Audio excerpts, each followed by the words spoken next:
You're good. You're good. There Hello. we go. Here we go. We are live. Welcome back. Today we've got a special guest, Mr. Frank King. He is going to be so much fun to talk to today. He's a public speaker and trainer.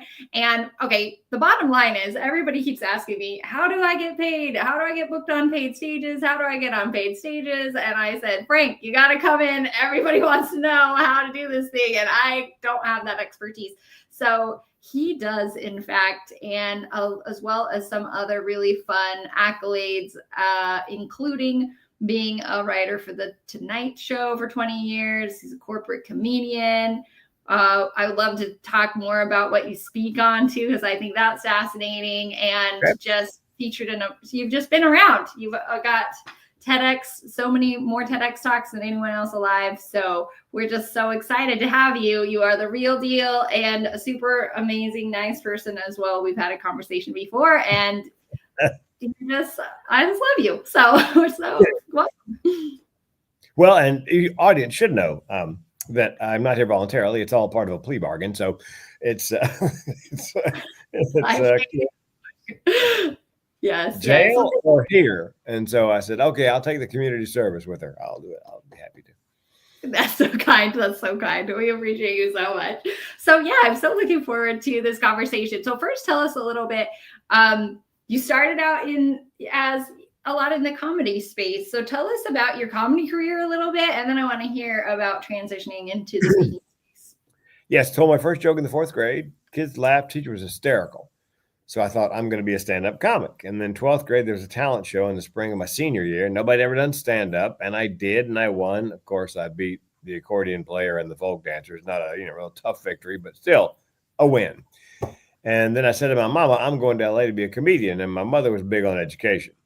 She said, no, son, you're going to college first. I don't care what you do when you get done. You can be a goat herder for all I care, but you're going to be a goat herder with a college degree. So UNC Chapel Hill, a BA and a BS, and then bolted for the West Coast. There's a comedy store in San Diego, a branch of the one that's up on Sunset in LA, and they had open mic night. And so April 1st, 84, did my first 5 minutes at the comedy store. And halfway through my set, I heard a voice inside my head say, you're home. And I decided I would do it for a living for real. 18 months later, I said to my girlfriend, then now my wife of 37 years, I'm going on the road to be a comedian. You want to come along for the ride? Thinking, she goes, hell no. She goes, yeah. So we were on the road together 2,629 nights in a row, nonstop. Wow. And then you got a divorce. Yeah, well, most comics do. No, as a matter of fact, 26th of December this year, 26, what would that be, yesterday? That was 39 years since that day we jumped into my tiny little Dodge Colt and headed off on the road to do that 2,629 nights in a row. Wow. And then I did some radio. And like most people in radio, I got fired. There are 2 kinds of people in radio, people who've been fired, people who are going to be fired. And the comedy club thing scene had busted, but my act was clean. So I jumped to corporate comedy. Oh, and yeah. People ask, what's the difference between a club comic and a corporate comic? About $5,000 a night plus travel. So I'm no math major, but made sense. Some of my purist comedian friends said, you went corporate, you sold out. Yes, I'm a prostitute, but I'm a high-paid prostitute. So I did that for about 10 years. Comedy on the corporate scene, so it's a little bit, yeah. Well. Yeah, it pays a lot better. Accommodations are better. You're treated better. Yeah, it was a good idea. And then the recession hit 2008, 9, 10. Lost everything in a Chapter 7 bankruptcy. And that's when I learned what the barrel of my gun tasted like, literally. Spoiler alert, I did not pull the trigger. That's in my keynote, and people laugh nervously. And I say, no, you're supposed to laugh. That was the point. It's a funny anecdote. And I followed up with a friend of mine this year saw me keynote, never heard me say before, I didn't pull the trigger. So he came up afterwards. He said, and I quote, hey, man, how come you didn't pull the trigger? I said, hey, man, could you try to sound slightly less disappointed? So that's where the humor is. And I speak on suicide prevention. That's where the humor is. Nothing to joke about, but there are a lot of personal funny anecdotes. So after the recession, meeting planner said to me, look, Frank, we love you. Can't pay you $5,000 anymore just to be funny. You got to teach the audience something. Had no idea what to teach. Bought a book from a friend, Judy Carter. She wrote the book, The Message of You. And anybody who wants to make a living speaking should read this book, The Message of You, and the subtitle, Turn Your Life into a Money-Making Speaking Career. And Good. yeah, I went into it thinking I got nothing. Halfway through, I thought, wait a minute. Given my near suicide, the fact I have 2 mental illnesses, the fact there are more nuts in my family than in a squirrel turd, I could keynote on suicide prevention if I got some training. So I did. Now, second hurdle, who's going to take me seriously after 2.5 decades of comedy? So my wife said, do a TEDx talk. And I said, what's a TEDx talk? Just happened to get an application that week from a TEDx in Vancouver, BC. I applied. I got an audition. I got it on my first try, and I did it. And I did it on suicide prevention. So that let meeting planners, speakers, bureaus know I could do something serious with humor. And that was my first TED talk. Then 2 events called me, 2 TEDx's, and said, do you have any more mental health topics? Yes. And I did my 11th and 12th TEDx last year. I'm doing my 13th in February.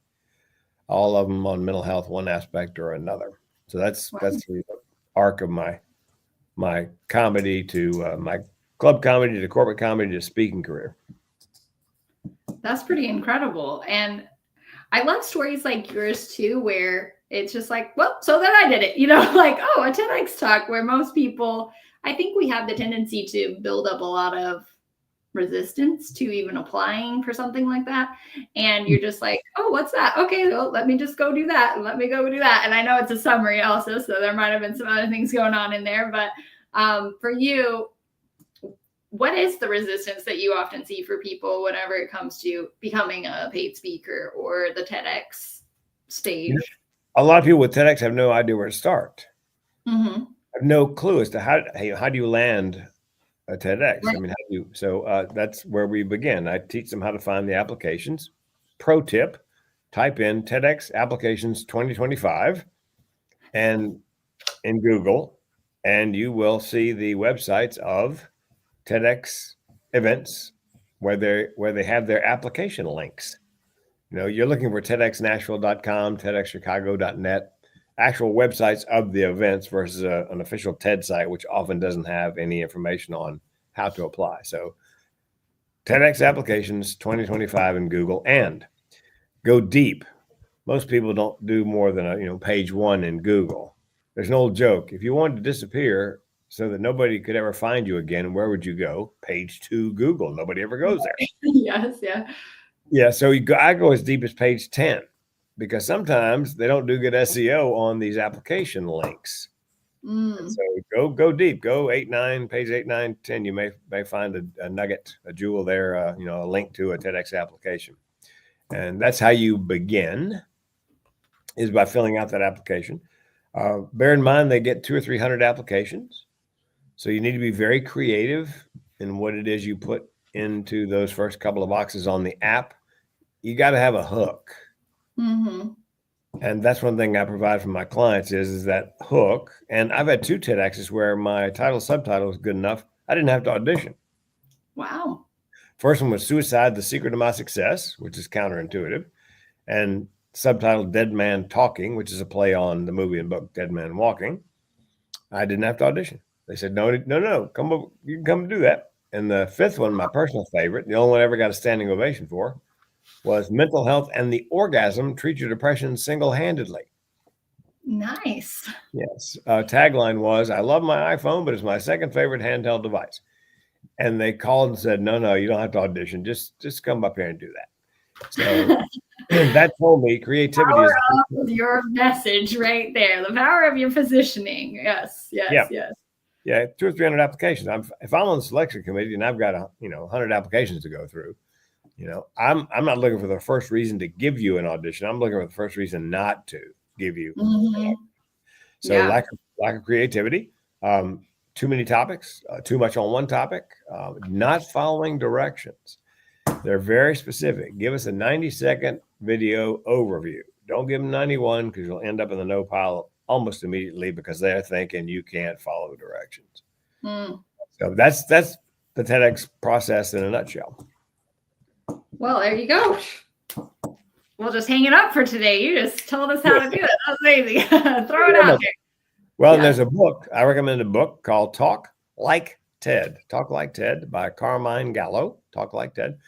I wrote my TEDx talk, and then I read Talk Like TED by Carmine Gallo, and I rewrote my TEDx talk. Oh, very smart.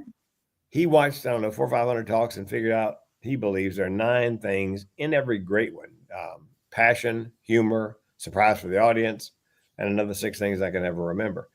But I made sure that all 9 things were in my talk, and with my clients, I make sure, if we can, all 9 things are in their talk as well. Yeah, that's amazing. Yeah, and these are such great tips, actually. Even just the SEO of going past the first page, that makes a lot of sense. I think even whenever you're searching for applications, speaker applications in general, they are not going to be optimized like you're saying. They're going to be hidden. So that, I mean, even that's gold right there. Well, you mentioned earlier too, I don't know if we were filming yet, but TEDx. So obviously there's nuances, like you just mentioned. There's 9 things you want to put in. You want to be creative. There's all these nuances. But then once you have the TEDx talk, you said something about like they don't know what to do with it. If you do get the TEDx talk, then what do you? It's a plaque on my wall somewhere, or do I just, what do you do with it that makes it so helpful for your career? Yes, most of the TEDx coaching companies and most of the TEDx speakers I know, that's where they drop the ball. You do the TEDx and you think, well, when it goes up on YouTube, the world will be the path to my door. No, 56,000 TEDx talks go up on YouTube every year. Yeah, so wow. You need a marketing plan in place so that the moment it goes up there, you pull the trigger and you know when to post, where to post, what to post, and how to get views, especially on that first 24-hour period. Mm. In our coaching program, that's the last module in our TEDx Launchpad. Module 6 is all about, okay, you got it. It's getting ready to go up on YouTube. Now we need to leverage that to build your brand, raise your fee, get more speaking gigs. How's that done? Yeah, really good, really good. So we all of that is so impressive. I know there's so many people too that are just, how do I get on a TEDx talk? It's one of those, I remember I published a cookbook and they're like, wow, you're on Amazon? And the average person is like, yes, my book is on Amazon, right? They don't realize. But I mean, it's a little, obviously the bar is a little higher for TEDx, but it is one of those things that it is a benchmark. It is authority that speaks. Mm-hmm. It speaks authority into your brand. And so let's say you have a TEDx. Oh, let me ask you this. Would you recommend a TEDx talk for every speaker then? Or which would you recommend they do first? Go ahead and get on paid speaking gigs or do the TEDx first? It's a bit of a personal choice, but our program has the TEDx Launchpad first, and then the 6-figure speaker program, how do you make money speaking, second, for the reason that it's a great launchpad. As you said, it's an authority stage, it's a credibility stage. It gives you a leg up against other speakers in your topic area who don't have one. Right. So if you have patience and you're willing to work your way through to get the TEDx first, and then, although you can do them simultaneously, you can apply for TEDx's while you are applying to speak at conferences. So it's not a either or necessarily. I've got clients who they're working their way through our TEDx Launchpad, but they're also applying to speak at, I send out 100 leads a week for conferences. And so we teach them how to apply for conferences, where they can speak on their topic. Yeah. Wow. And I know you talk about conferences, cruise ships, even colleges. Oh yeah, by the way, Frank's going to come talk to us at the network party a few times in 2025. That's why he's here. So give it up for Frank. He's going to come teach us even more about all of this. So in March, you're going to come talk to us about getting into colleges and various things. A couple other times throughout the year, you're going to come hang out with us, which we're so excited and honored to have you come and share more of your knowledge with us. So you talk about colleges, cruises, and conferences. Are those the 3 C's, or where do you find people get, where should we look to get on paid stages? Yeah. Well, conferences pay the best. Mm-hmm. I start my clients, my coaching clients, I suggest they start for conferences at $5,000 plus travel for a keynote. Colleges generally pay about half that for a keynote. And cruises, generally you get the cruise for free and that's your pay. So Right. in terms of income, I mean, I do represent, it's called Ritz-Carlton luxury yachts, and 200 to 300, maybe 400 people, all suite, all inclusive. And they actually pay for Oh, the speakers. So it's, but that's rare. So figure you get the, a you free get the, cruise. So just work that into your to your yeah, year. cruise for free. You get to bring a friend. You can sell your book at the back of the room so you can make money. Colleges pays about half of what corporate does. Great thing about colleges is every year a new crop of freshmen. So you're more likely to be asked back at a college than you are at an association event because there's turnover and there's new students every year. So each venue has its advantages, but in terms of cold hard cash conferences, one of the reasons to do the TEDx first is I believe if you want to make money speaking, you need to pick a lane. Jane Atkinson, wealthy speaker coach, coined that. Pick a lane, become the thought leader expert on your topic. And that's all you do. That's the only thing I speak on suicide prevention. That's all I speak on. And the great thing about TEDx is it's one idea worth spreading. So if you do the TEDx and you figure out what you're most passionate about, and that's your one idea and your one passion, then it makes it easier when you begin to make the transition to paid speaking, because you're going to be speaking on that one idea and that passion. Meeting planners they'd book somebody who had half a dozen keynotes and pick the one they liked. Nowadays, it seems like they want the speaker on that topic. Idea being long-term, when they come looking for a speaker on whatever topic it is, if it's your topic, they don't want just anybody. They want you. You want to be number one in your lane. Exactly. And I got a call in early October from a company in Atlanta. And I said, how'd you find me? And he said, well, Frank, our marketing department raved about you. I'd never heard of the company, never worked for them in the past, but apparently my reputation preceded me. So that's what you're after, is when they come looking for someone who speaks on your topic. They don't want just anybody. They want you. It's a long game, but that's what you're after. That's why now it's tough for speakers because most of them are entrepreneurs, most very talented, most could speak on a lot of things. And if you pick one lane, you're not picking other lanes. It's called opportunity cost. You can't make money in those lanes if you just pick this lane. I believe, though, it's short-term loss, long-term gain. It's right. become a brand. My brand is a mental health comedian. I did a gig in December where a friend of mine had done it in the past, and the meeting planner called him. And she goes, you don't happen to know a funny mental health speaker, do you? As a matter of fact, I know the funny mental health speaker. So that's why I got the gig. Yeah, that's amazing. Well, and people know who you are. I always share this. I always share the story about how I was driving down the road and I saw a plumbing truck. And on the side of the plumbing truck, it says, we do bathroom remodels. And I'm like, oh, bathroom remodel, right? I know I don't normally pay attention to plumbing trucks at all, but here it is. And if I need a bathroom remodel, there it is. And I know exactly where to go. I wasn't thinking, oh, if I have a clogged toilet, I'm not going to call them, but just the power of that line and of picking that lane, like you said. So yes. And I learned in radio when I did the one summer, I sold radio, wrote copy, voiced copy. And I learned from a friend of mine that when people are in the car in the morning, driving to work, and they listen to the radio, and people still listen to the radio, and there's a commercial, only 3% of the people, let's say it's a tire store, only 3% of the people that day are going to need a new tire. The other 97% are not going to need the new tire. However, if that commercial runs every morning, then some point in time, all those other people's in their car are going to have a tire. So the idea is to be, and here's the phrase, known before you're needed. So that when somebody goes, we need a suicide prevention speaker. I did an association conference in Cincinnati early one year.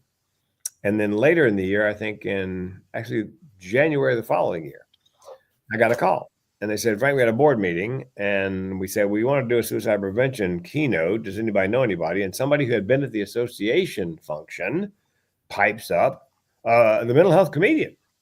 So you want to be known before you're needed. So I was known by that board member before they needed me for another event.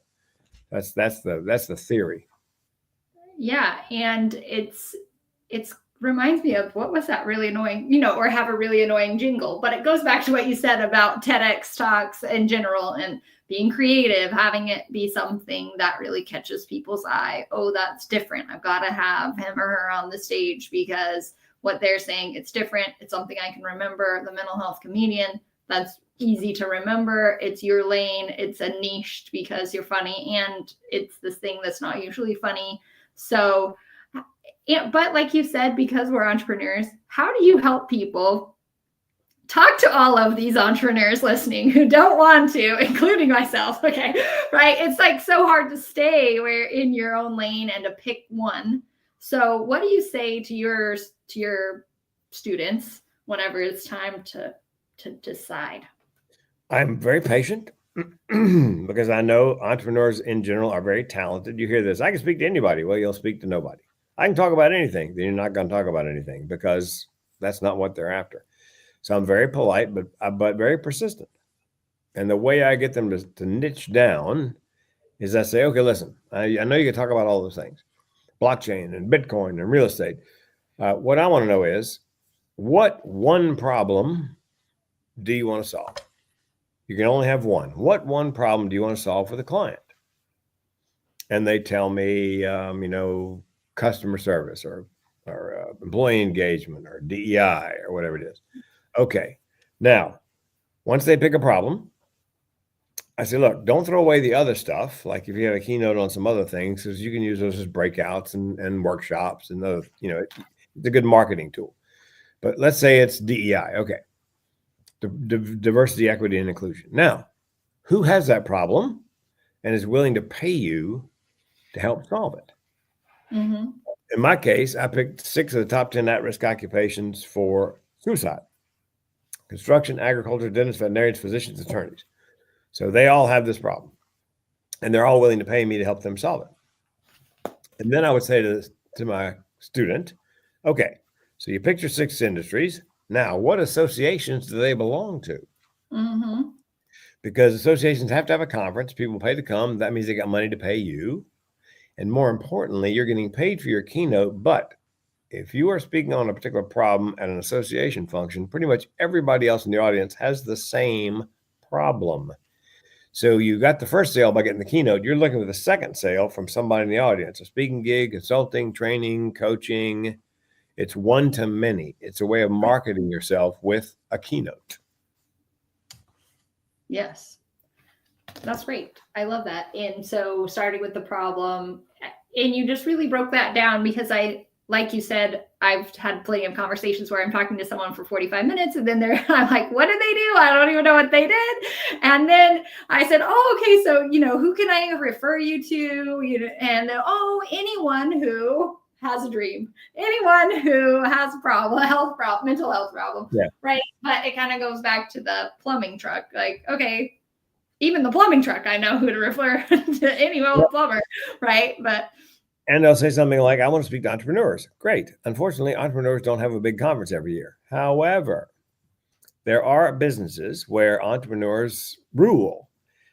It's just chock-a-block with entrepreneurs. For example, real estate, insurance, and financial services. Even though they are maybe on the payroll, they're still very entrepreneurial. Yes. So, yeah. And they have lots and lots and lots of meetings. So you need to figure out, I want to speak to parents. Parents don't have a big convention every year. However, homeschool associations, lots and lots of parents. So that's one of the very few places where parents gather in numbers. Yes. So it's possible, and that's a niche market. If you speak to homeschoolers, so it's simple, but it can be difficult because again, that you don't want to lose the opportunity to speak on things in other lanes And so and sometimes, I have to have to guide them back and, put up the guardrails. And here's the thing about having a second speech. I tell them, look, okay, let's say you want to do DEI and you also have a customer service speech. Do this. Sell it like this. My fee, all inclusive, is $7,500 plus travel. Well, what's your all inclusive program? Well, I'll do a keynote on DEI, and I will do a breakout on, client engagement or whatever it is. So, we don't want the breakout. Okay, fine. Then the keynote is $5,000. Or let's say you're charging $5,000, and they push back. $5,000, 45 minutes plus 10 minutes Q&A. Well, you're not paying me for 45 minutes plus 10 minutes Q&A. You're paying me for the calendar day. I'm yours all day. I'll do it in the morning. I'll do a breakout in the afternoon, which saves them money on another speaker. And I say to them, just to be funny, I'll acid wash the pool at the hotel. I don't care. I'm yours for the day. So it's a great marketing tool. So if you have more than one idea, more than one keynote, don't toss it. Just hold on to it as a marketing tool. Yeah, so good. So would you suggest there's like 1,000 more questions? Feel free to drop them in the chat because we're gonna like gather these and bring them for whatever you come as well. But I know I see a lot of people on their speaker sheet, they'll have like 4 or 5 keynotes on their speaker sheet. I can see the roll of the eyes, right? So what would you say for them? It's just one, you just put your one keynote on the sheet? Or, are there 5 keynotes that are around the same topic? Kind of like you're saying, I did 13 TEDx talks because they're on similar topics.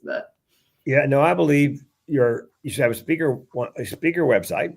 And when they land there, the meeting planner lands there, it's one thing you speak on. When you land on my mental health comedian site, it says, are you looking for a suicide prevention speaker and trainer, period. Doesn't mention I'm a comedian, an MC, an auctioneer, I tell you. So it's just that. Because you want to be joining the conversation in the meeting planner's mind.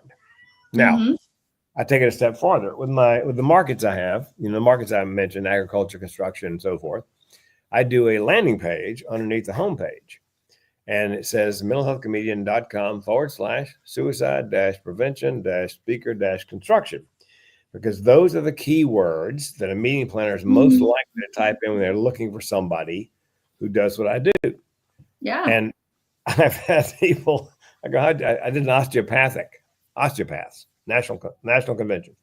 I said to the woman, how'd you find me? She goes, Frank, you know what? On a whim, I typed in suicide prevention speakers, osteopaths, thinking, what are the odds? And boom, there you were, because that page is named. Yeah. So she landed, and when she landed there, she doesn't know that I speak to agriculture and construction and dentists. She just sees exactly what she's looking for. She's looking for. My favorite is agriculture. Same situation. I got to bend down and grab a cat. We have seven rescue kitties, and every now and then one wants to get in my lap. So the woman called and said, would you do our agricultural whatever? And I said, sure. How'd you find me? She goes, Frank, well, on a whim, I typed in suicide prevention speaker agriculture, and there you were. She goes, then I'm reading the first paragraph on your homepage, and it says this: I'll bet you've been tasked with finding the best suicide prevention speaker in agriculture. And she said to herself, how does he know that? But that's joining the conversation in the meeting planner's head, because that's what they're asking themselves. Where am I going to find the best suicide prevention speaker? And here's a formula for your listeners, watchers. When I teach, when I teach blank, let's say construction companies, when I teach construction companies how to blank, and I would say spot the signs and symptoms of depression and thoughts of suicide, then they can blank, and I'd fill in a blank, save lives. So it's when I teach an industry, when I teach construction, an industry, how to, and then what you teach them, then they can, what's the outcome? So you should be able to fill that sentence in. And if you can't, then you're probably not niched enough at this point. You should be able to fill in the blanks in that sentence. Man, we could talk for hours. You are just so full of so many amazing nuggets that you're sharing here, and so many things to think about as well in terms of, I have people in the group that come to me, and many of them are interested in helping with suicide prevention. And they're like, I want to help young kids, or I want to help, like you're saying, these specific entrepreneurs, specific markets, but you have this lens that you look through and see, okay, yeah, you can talk to entrepreneurs, but you're going to have to take this angle, or you can talk to parents, but the best way to do it is to go over here to the homeschoolers, or this is where the parents are gathered. So I just think just years and years and wealth of information and tools that you've learned along the way. And it's just been such a pleasure to have you here. And so I want to share with everybody. Oh yeah. I just wanted to share with anybody a little bit more about your program, and that they could book a call if they're interested in learning more. Can you tell us a little bit more about what you offer, or how you help people? Yes. One last thing about speaking. When you're deciding what problem you want to solve, it is the intersection of your passion, your skills, and your experience. Whatever falls at that intersection is probably what you should be speaking on. Skills, experience, and passion. My formula is take your pain and turn it into passion, passion into purpose, purpose into profit. Make a living and a difference in speaking. So good. So good. I'm going to come back and rewatch this for real. I was taking notes. So I just need to watch it again. The program we have is called Speaker Accelerator. And a marketing gentleman in Morocco, in Casablanca, found me on LinkedIn. He was looking for unicorns, something different, something that was singular. And he saw, holy smoke, 12 TEDx talks. So he did some research, and there was no start to finish, soup to nuts, online self-paced TEDx course. So he contacted me and said, that's what we do. We're course creators, course marketers. Would you be willing to work with us and do that? And I said, sure. So we put that together. And then we realized that there was no start to finish, soup to nuts, how to make money speaking course, self-paced online. So we created that, the Six-Figure Speaker. And then we decided it just having the self-paced course wasn't enough. We built a platform on Circle where we do 3 group coaching sessions a week. And there's a group discussion, and there's all kinds of things that the students can do on that platform. There's a calendar, and we put up speaker leads every week. There's group discussion, there's advice. So it's a place for like-minded speakers to gather. Because self-paced course at home by yourself, it's boring. But, they get together once a week, 1 day, 1 hour a week. I do Ask Me Anything. 1 hour I teach them something, and 1 hour we do Spotlight. You got the TEDx. You need somewhere to practice it. All right, go. Right. And then we critique. So so you're not out there alone. One thing I should tell your listeners, speaking as a business is hard. I know other coaches, in 3 months with no experience, you'll be making 7 figures. No, it's hard, but it is eminently doable, especially if you have the right guidance. And you asked me what keeps people from doing it. I think a lot of it is imposter syndrome, because some people I know who are the most accomplished, have the most achievements, have the worst cases of imposter syndrome. They're constantly comparing themselves to other people, say other speakers. And, that's one thing they need to stop doing. As my mom said, there's always going to be somebody who's faster and stronger and smarter than you are. So you just got to quit comparing yourself to other people. They also think, well, but what qualifies me? I'm not really ready for that, or that's not really an opportunity for me. So it's negative self-talk. And so we try to get them past that. It's when I started comedy, there were 35 open mic comics. 3 of us escaped gravity and have made a living at it for the last 39 years. Now, we weren't the most talented. We were just the ones that got up off our fannies and refused to quit. It's a very much, speaking and comedy are very much a last person standing business. You just have to. And people ask me, have you ever quit speaking? Oh, I've quit 1,000 times.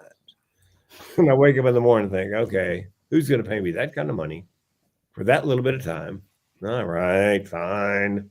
So it will break your heart over and over. If you can't take rejection, don't even bother, because you're going to get turned down far more times than you're going to get accepted. So it's rough business, but it's doable, eminently doable, especially if you get the right guidance. Yeah, that's fantastic. And we haven't talked about it as much here, but just the impact of your speaking. And I know you're big on that as well. And what you speak about, I mean, it literally saves lives. And I think no matter what your topic is, people are struggling, and you're going to be able to bring them light. You're going to bring them hope. You're going to speak life into people. Lots of people at one time, and just really have this ripple effect. And what better career can you possibly think of than being a speaker who can have that kind of effect on the world? Yes, you can save lives. You can change lives. Again, all of my students want to make a living speaking, and more importantly, want to make a difference. And I speak on suicide prevention. I enjoy it when I'm at a speaker networking event and we're going around the room. And the moderator says, okay, what's the ROI for the company or the association that booked you? And you hear, well, we increase productivity, we increase client engagement, we reduce absenteeism. And they get to me and I go, people stop killing themselves?